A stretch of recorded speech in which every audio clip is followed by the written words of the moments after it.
مباراة ريال مدريد وبرشلونة لسه خلصانة وتدي درس جديد لكل الناس اللي بتحب تتفرج كرة القدم عندنا في مصر، عشان نعرف ونتأكد ان احنا بعيد تماما عن كرة القدم واللي بيتقدم في العالم. بسم الله الرحمن الرحيم، اهلا بكم في حلقة جديدة مع وائل الامام. خلصت مباراة ريال مدريد وبرشلونة في مباراة سريعة جدا، كرة حلوة جدا، اعظم لعيبه العالم بتلعب قدامك، واللعيبه الكبيره قوي دي ما بتمسكش الكوره كتير. اللعيب بيستلم لمسه واحده ويدي زميله اللي جنبه لمسه وباص، لمسه وباص. بنتفرج امبارح على ماتش الاهلي وايجل اللي هو الفريق العادي جدا، بلاقي اللعيب بتاع النادي الاهلي بيمسك الكوره حوالي من ثانيتين لثلاثة عشان يفكر لسه هو يديها لمين. ده في اغلب اللقطات اللي ممكن تشوفها في المباراه النهارده. المهاره بيتم استخدامها في ماتش ريال مدريد وبرشلونه في حالات معينه، ان الباص او التمريره مش هتفيد الفريق في شيء، فاذا استخدم مهارتي عشان اقدر افتح مهارتي الكبيره، مهارتي اللي انا متاكد ان انا هعدي وان انا هفوت، عشان اقدر افتح مجال للتمرير او للتسجيل واساعد بيه فرقتي. الكلام ده طبعا مش موجود عندنا. انا عاوزك تتفرج على المباريات وكرة القدم اللي بتتقدم في مصر، وتتفرج على مباراة الاهلي امبارح ويجي النوار، وانت تعرف ان احنا ما بنلعبش كورة. عموما انا ابتديت بماتش ريال مدريد وبرشلونة علشان اوصل للنقطة اللي انا عاوز اوصل لها في شكل الاهلي الحالي.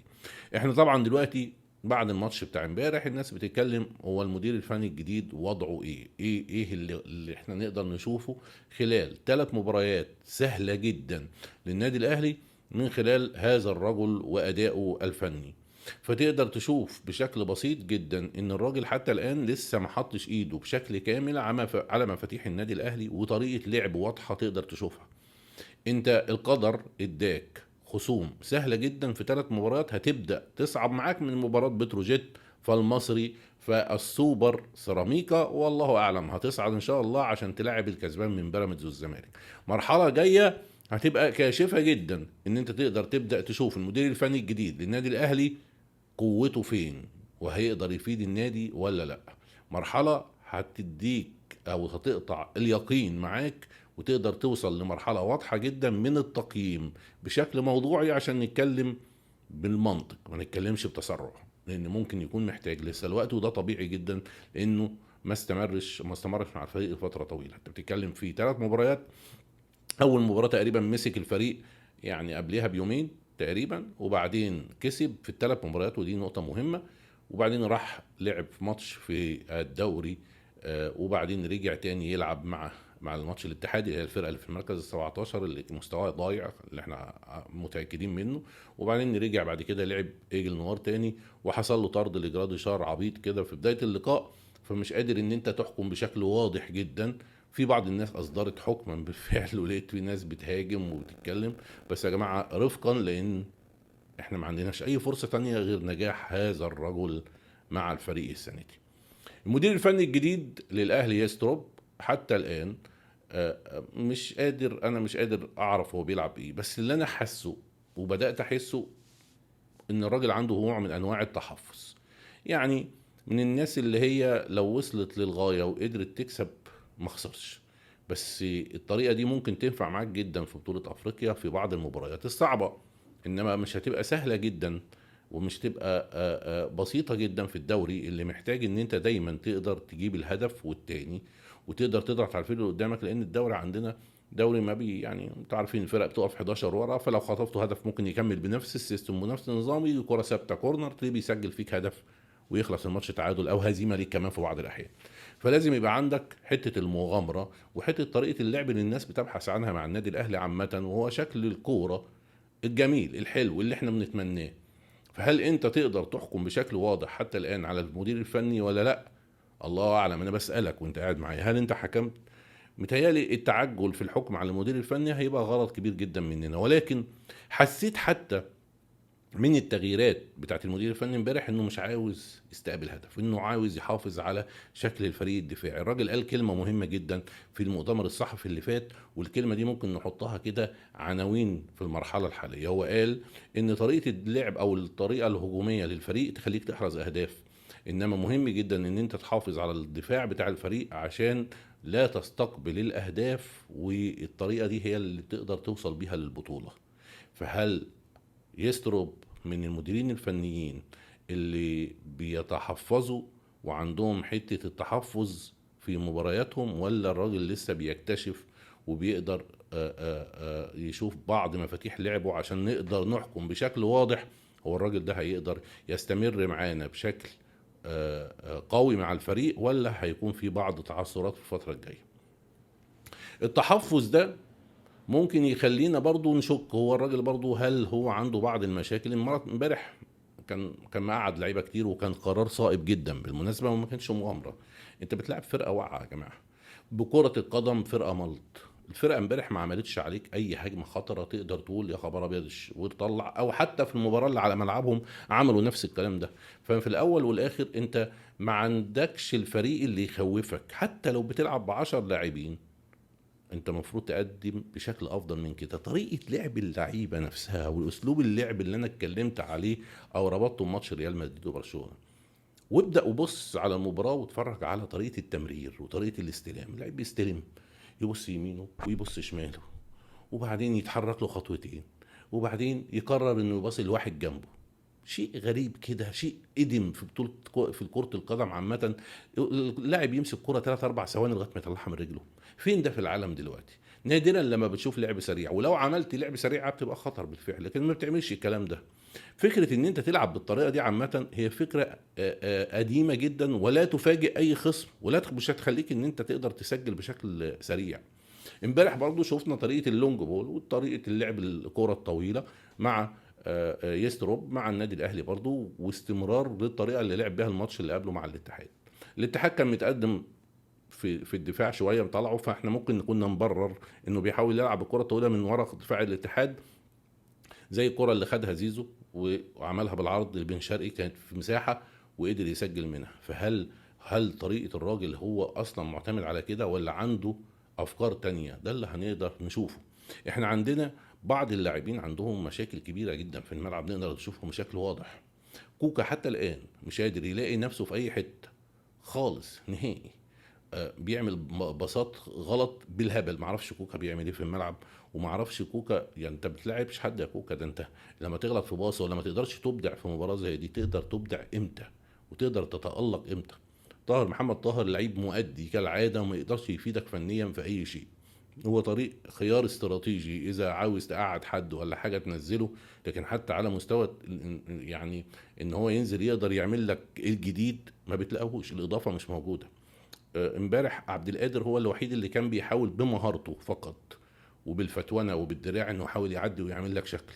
انما امبارح انت تقريبا ما عملتش خطوره خالص على ايجل نوار، وكنت انت كمشجع اهلاوي وانا كمشجع اهلاوي قلقانين لفتره كبيره جدا خلال اللقاء.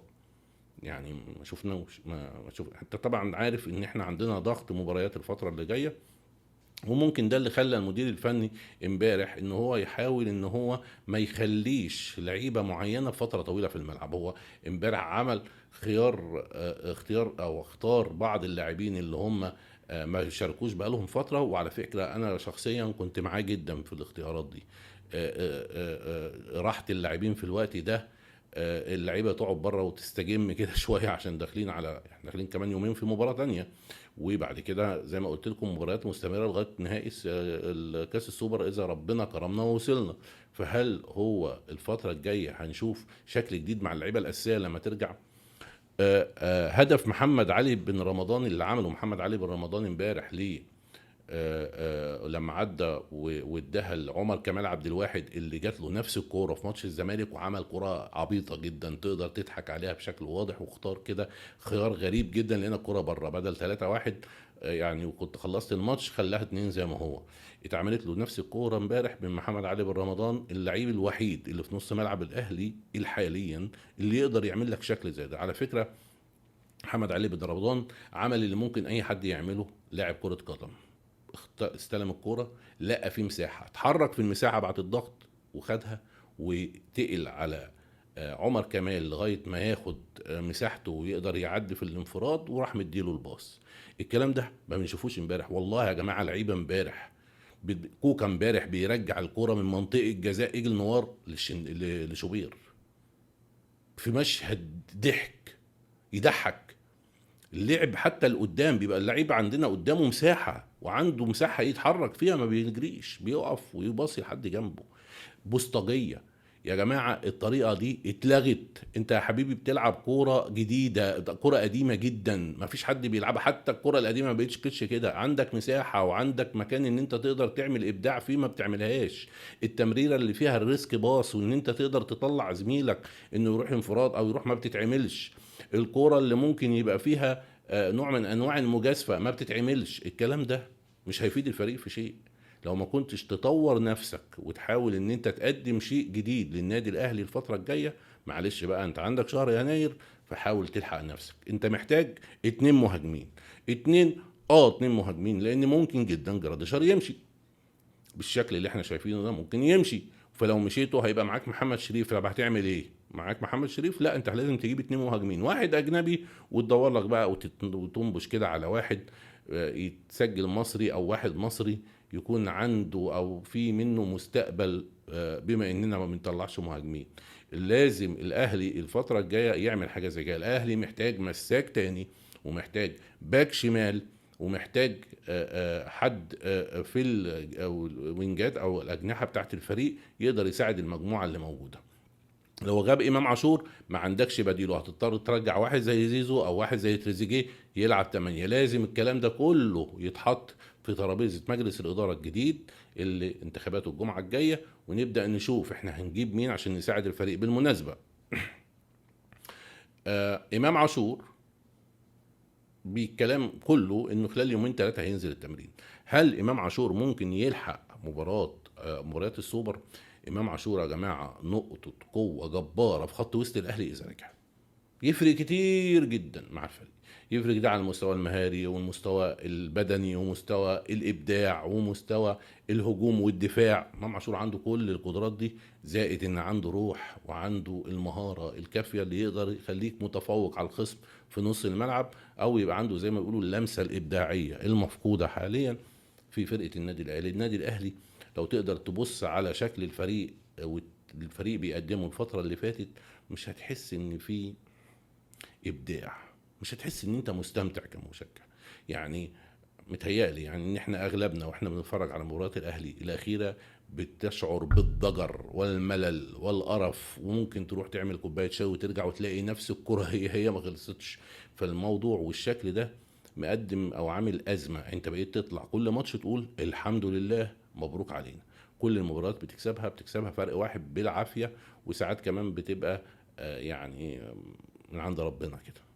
وتقعد حاطط ايدك على قلبك، ممكن يجي هدف، يجي بتاع ما اعرفش ايه. طب الشكل ده ما يرضاش حد. هل ممكن الشكل ده يتغير؟ طبعا ممكن، بس احنا لغايه دلوقتي مش قادرين نحط بشكل واضح ايدينا على ان هل في نجاح للمدير الفني الحالي وتطور للفريق الفتره الجايه ولا لا. هل الكلام ده هيقدر يبين لنا ويوضح لنا خلال المباريات الجايه بشكل مؤكد؟ اكيد.